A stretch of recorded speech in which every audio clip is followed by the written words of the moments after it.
आप देख रहे हैं यूपी न्यूज समाचार। उत्तर प्रदेश की 5 बड़ी खबरों में आपका स्वागत है। नोएडा महापंचायत में गरजे राकेश टिकैत। ग्रेटर नोएडा में आयोजित महापंचायत में पहुंचे किसान नेता राकेश टिकैत ने किसानों के मुद्दों को लेकर सरकार पर निशाना साधा।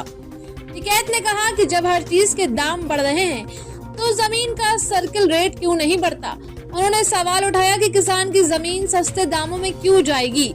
टिकैत ने चेतावनी दी कि अगर सरकार ने किसानों की मांगों को नहीं माना पूरे देश में आंदोलन चलेंगे। महापंचायत में उन्होंने भूमि अधिग्रहण, एमएसपी, फसलों के दाम और छात्रों पर हो रहे लाठीचार्ज जैसे मुद्दों पर भी अपनी बात रखी। उन्होंने प्राधिकरण से सीधे बातचीत की मांग करते हुए कहा कि किसानों के साथ न्याय होना चाहिए। इस महापंचायत में बड़ी संख्या में किसान और ग्रामीण मौजूद रहे। टिकैत ने साफ तौर पर चेतावनी दी है कि अगर सरकार ने किसानों की समस्याओं का समाधान नहीं किया तो ये आंदोलन पूरे देश में फैलेगा। उन्होंने कहा अलग अलग जगहों पर अलग अलग मुद्दे हैं, चाहे एमएसपी हो, फसलों के दाम का सवाल हो या फिर जंगल और छात्रों पर हो रहे लाठीचार्ज का मामला। यहाँ ग्रेटर नोएडा में भूमि अधिग्रहण का मुद्दा और प्राधिकरण को किसानों से बात करनी चाहिए। महापंचायत में टिकैत का समर्थन करने के लिए बड़ी संख्या में किसान जुटे और उन्होंने सरकार से न्याय की मांग करी। हिंदू अथॉरिटी बैठ के किसानों से बातचीत करें। देश में सब चीज के रेट बढ़े हैं, जमीन के सर्किल रेट क्यों नहीं बढ़े? क्या किसान की जमीन सस्ते में लुट जाएगी? ये इशू है और ये आंदोलन पूरे देश भर में चलेंगे। अगर सरकारें नहीं मानेगी तो आंदोलन चलेंगे। अलग अलग जगह के अलग अलग इशू हैं। यहाँ का भूमि अधिग्रहण का है तो दूसरी जगह एमएसपी गारंटी कानून का है, फसलों के दाम का सवाल है, कहीं जंगलों का सवाल है, कहीं छात्रों पर लाठीचार्ज हो रहे, कहीं उसके हैं। तो हर जगह कमेटी बनी हुई है। यहाँ पे गौतमबुद्धनगर में तो इनका इशू जमीन अधिग्रहण के इनके इशू है। इनके सरकार इनसे बातचीत करे, अथॉरिटी बात करे इनसे। क्या पता कितने दिन लोग चला,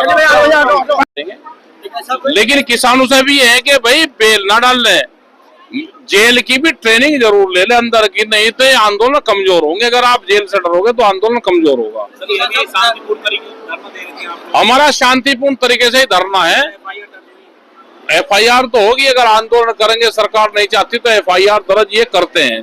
एफआईआर से डरोगे तो भाई समझौते से हटना पड़ता है, फिर आंदोलन से। एफआईआर से डराने का प्रशासन काम करे, उसे डरने की जरूरत नहीं। पिछले 40 साल से ये आंदोलन ऐसे ही चलते रहते हैं। एमएसपी गारंटी कानून एक पूरे देश का बड़ा इशू है।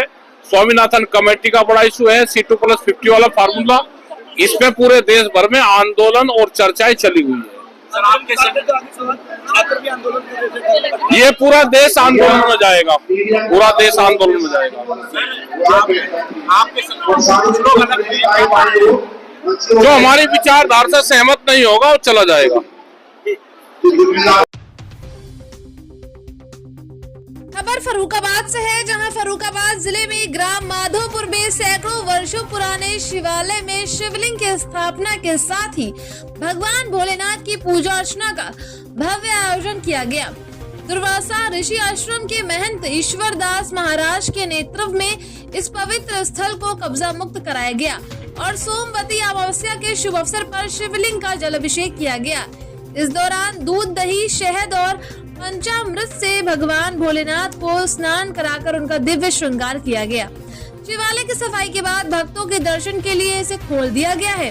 बड़ी संख्या में हिंदू महासभा के कार्यकर्ता, ग्रामीण और श्रद्धालु इस ऐतिहासिक क्षण का हिस्सा बने। प्रशासन ने भी सहयोग करते हुए शिवालय तक पहुंचने के लिए भगवान के दर्शन कर सके।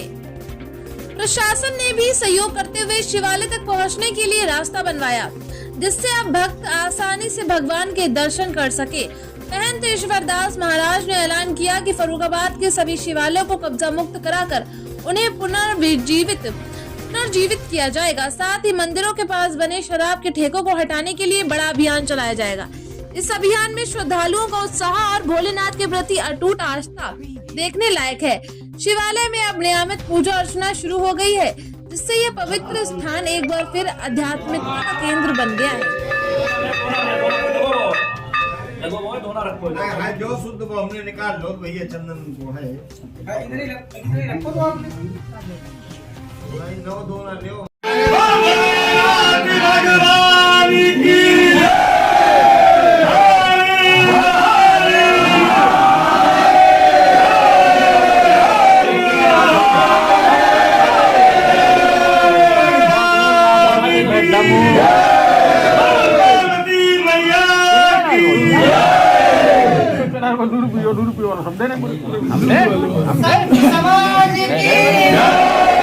बात करी हिंदू धर्म की, सनातन धर्म की, अपने अपने माता पिता की।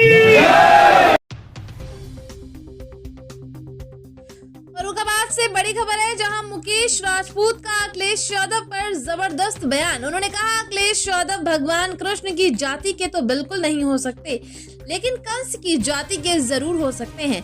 मुकेश राजपूत यही नहीं रुके, उन्होंने कहा छोटी और गलत मानसिकता वाला व्यक्ति भगवान कृष्ण का वंशज नहीं हो सकता, बल्कि वो कंस का वंशज हो सकता है। अब इस बयान ने सियासी बवाल मचा दिया है।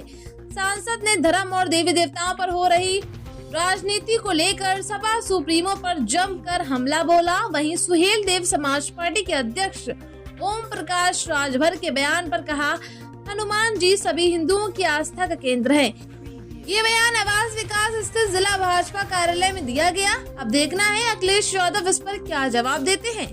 देखिए पूरी रिपोर्ट विस्तार से। अखिलेश यादव कहते हैं कि वो उनके धार्मिक भगवान हैं। आज राजभर जी ने कह दिया हनुमान जी हमारी जाति के हैं, कल कोई और उठ के कह देगा कि भगवान राम हमारी जाति के हैं या वो हैं। तो क्या लग रहा है इन सब चीजों से क्या फर्क पड़ेगा जनता के वोट पर? मुझे नहीं लगता है कहीं भी अखिलेश जो कह रहे हैं कि कृष्ण भगवान हमारी जात के, मुझे नहीं लगता है। हाँ, उनकी जात के कंस तो हो सकते हैं, कृष्ण नहीं है। कृष्ण सबके थे, वो गरीब से गरीब लोगों के थे, निर्धनों के थे और सत्य के मार्ग पर चलने वाले। असत्य के मार्ग पर कभी कृष्ण भगवान नहीं चले। हाँ, कंस तो उनके हो सकते, जरासंध उनके समाज के हो सकते हैं, मान सकता हूँ, लेकिन मैं नहीं कभी मानता हूँ कृष्ण भगवान उनके वंशज हैं। राजभर जी के मान सकते हैं कि हनुमान जी हैं? हनुमान तो देखिए, आपने देखे कितने राम भक्त थे, और राम भक्त थे वो तो हम ऐसे रहे जैसे उनकी हर जगह लोग कहते हैं कि कोई भक्त मिले तो हनुमान जी जैसा मिले। तो हनुमान जी के लिए अभी भी विद्यमान है, और हनुमान जी सबका कल्याण कर रहे हैं, हमारा भी कर रहे हैं और राजभर का भी कर रहे हैं, और सबका कर रहे हैं, इस देश का कर रहे हैं, विश्व का कल्याण कर रहे हैं। और बरेली से आ रही है, जहां बरेली के छावरी क्षेत्र से एक हैरान करने वाला मामला सामने आया है, जहां एक युवती ने बीच सड़क पर डांस कर रील बनाई, जिससे सड़क के दोनों ओर भारी जाम लग गया। वायरल वीडियो में साफ दिख रहा है कि कैसे युवती सोशल मीडिया पर फेमस होने के लिए ट्रैफिक नियमों को नजरअंदाज कर रही है। इस घटना को लेकर सोशल मीडिया प्लेटफॉर्म एक्स पर शिकायत दर्ज की गई है। पुलिस ने इस मामले की जांच शुरू कर दी है। ये वायरल वीडियो बरेली के कैंट थाना क्षेत्र का बताया जा रहा है। ऐसे मामलों से न सिर्फ ट्रैफिक बाधित होता है, बल्कि सड़क हादसों का खतरा भी बढ़ जाता है। क्या इस तरह की हरकतों पर रोक लगाई जा सकेगी? आपकी क्या राय है, हमें कमेंट करके जरूर बताएं और हमारे चैनल को सब्सक्राइब जरूर करें। खबर शाहजहांपुर से आ रही है, जहां शाहजहांपुर में रोड कंस्ट्रक्शन का काम करने वाली आरसीएल कंपनी के मैनेजिंग डायरेक्टर पर अपनी ही महिला सीए के साथ छेड़छाड़ का आरोप लगा है। महिला सीए ने मैनेजिंग डायरेक्टर मनोज यादव पर बैड टच करने और जबरन शारीरिक संबंध बनाने का दबाव बनाने का आरोप लगाते हुए मुकदमा दर्ज कराया है। घटना के बाद से आईसीएल कंपनी का आरोपी मैनेजिंग डायरेक्टर मनोज यादव फरार बताया जा रहा है। फिलहाल पुलिस ने मामले में कार्रवाई शुरू कर दी है। आपको बता दें कि घटना थाना काट क्षेत्र की है, जहां राज कॉर्पोरेशन लिमिटेड यानी आरसीएल के ऑफिस में काम करने वाली चार्टेड अकाउंटेंट महिला का आरोप है कि कंपनी के मैनेजिंग डायरेक्टर मनोज यादव ने पहले उसके मोबाइल पर अश्लील वीडियो भेजना शुरू किया। इसके बाद उसे शहर के ही एक होटल में आकर संबंध बनाने को कहा। जब महिला सीए ने इनकार किया तो 5 दिसंबर 2024 को उसे अपने ऑफिस के चैम्बर में बुलाकर उसके साथ अश्लील हरकतें की गई। जब महिला चार्टर्ड अकाउंटेंट ने डायरेक्टर मनोज यादव के बेटे से उसकी शिकायत करी तो उसको धमकाया गया और जबरन इस्तीफा देने की बात कही गई। इसके बाद परेशान होकर महिला ने पुलिस अधीक्षक शाहजहांपुर को लिखित शिकायत दी है, जिसके आधार पर आरसीएल कंपनी के मैनेजिंग डायरेक्टर मनोज यादव और उनके बेटे के खिलाफ छेड़छाड़ समेत गंभीर धाराओं में मुकदमा दर्ज कर लिया गया है। घटना के बाद से मैनेजिंग डायरेक्टर, उनका बेटा फरार बताया जा रहा है। महिला का कहना है कि अब मैनेजिंग डायरेक्टर और उसके लोग महिला के परिवार वालों को मुकदमा वापस देने के लिए धमकी दे रहे हैं। फिलहाल पुलिस ने मामले में कार्यवाही शुरू कर दी है। शाहजहांपुर से ब्यूरो रिपोर्ट।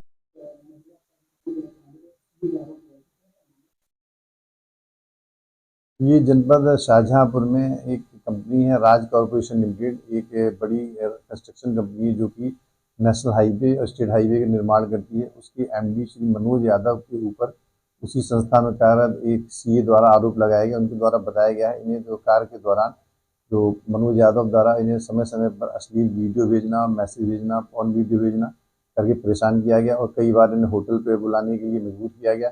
उसके द्वारा मना किया गया, इनके द्वारा कई तरह से प्रलोभन दिया गया और दबाव बनाया गया। उसके बाद एक दिन इन्हें कार्यालय बुलाकर उसके साथ जो है टच किया गया, बैड टच किया जाना बताया गया।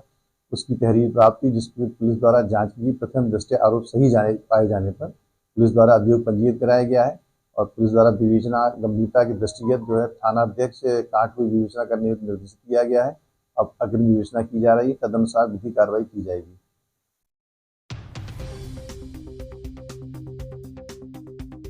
जिला पीलीभीत से है, जहां सरकारी अस्पताल पेट में पल रहे बच्चे के लिए बना काल। पीलीभीत के सीएससी बिलसंडा में लेडीज डॉक्टर के द्वारा लापरवाही बरतने का मामला सामने आया है। शालू वर्मा पत्नी राजीव वर्मा थाना बिलसंडा की रहने वाली है। जानकारी देते हुए बताया कि शालू ने 3 माह गर्भ पर उन्होंने सरकारी अस्पताल बिलसंडा में ही टीकाकरण व अल्ट्रासाउंड करवाया था, जहां वहां के डॉक्टर बाहर नर्सों ने बताया कि बीसलपुर अल्ट्रासाउंड कराकर ले आओ। अल्ट्रासाउंड दिखाया तो 3 माह का बच्चा जीवित था। पीड़ित महिला जब 5वें महीने में सरकारी अस्पताल पहुंची और बताया कि बच्चों के द्वारा कोई मूवमेंट नहीं किया जा रहा है, तो डॉक्टर ने कई किस्म की दवाइयां लिख करके दे दी और उन्होंने खाई। अल्ट्रासाउंड करवाया तो उसमें बच्चे की मौत हो चुकी थी।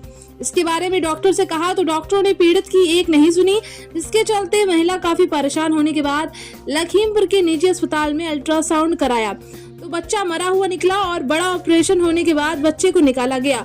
डॉक्टर ने बताया कुछ समय बाद और आती तो महिला की भी मौत हो सकती थी। बिलसंडा के सीएससी में बड़ा खेल खेला जा रहा है। डॉक्टर के द्वारा पीड़ितों के ऊपर व्यवहार सही नहीं। पीड़ित महिला ने मुख्य चिकित्सा अधिकारी को शिकायती पत्र लिखकर दिया और उचित कार्यवाही की मांग करी। सालू वर्मा कहाँ की रहने वाली है? बिलसंडा अच्छा, क्या हुआ है आपके साथ? हमारे 3 महीने की प्रेगनेंसी थी, तो यहाँ पर मैं दिखाने आई सरकारी अस्पताल में, तो गुलनार में उनसे मेरा इलाज चल रहा था।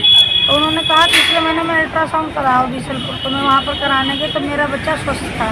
फिर मैं यहाँ पर आई, मैंने कहा मैम मेरा बच्चा नहीं चला 4थे महीने में, तो उन्होंने दवाइयाँ लिखी। फिर मैं 5वें महीने में आई तो मैंने कहा मैम मेरा 5वें महीने में बच्चा नहीं चल रहा है, तो कहने लगे 5वें महीने थोड़ी ना चलेगा, बच्चा 6ठे महीने में चलता है। फिर उन्होंने बाहर मेडिकल था उससे दवाई दिलवाई और अपने अस्पताल के भी। फिर हम घर पे गए अपने, तो वो मुझे उल्टी आने लगी, चक्कर आने लगे, तो हमारे हस्बैंड यहाँ बिलसंडा में अल्ट्रासाउंड करवाया। मैंने कहा अल्ट्रासाउंड करा दिया। अल्ट्रासाउंड कराया तो उसमें बच्चा मेरा मृत पाया गया। उन्होंने कहा कि बच्चा इसमें ख़त्म हो चुका है। यहाँ पर दिखाया तो मैम ने कुछ ऑप्शन ही नहीं लिया, कुछ बताया है मुझे नहीं, और हमें पता ही नहीं था। फिर घर पे हालत ज़्यादा ख़राब हो गई तो हमारे ससुराल वाले हमें मैके लेके गए लखीमपुर में। वहाँ जांच कराई तो उन्होंने कहा बच्चा को 16 हफ्ता ही जिया है, 3.5 महीने बच्चा जिया है, तब से पेट में ख़त्म ही हो गया। उसके बाद बड़ा ऑपरेशन करा के बच्चा निकाला गया। हम बहुत मुश्किल से ही हम बचे हैं। अब वहाँ से हम आए हैं तो हम मैम के खिलाफ यही कर रहे हैं कि हमारे साथ जो हुआ वो किसी के साथ ना हो, हमें न्याय चाहिए।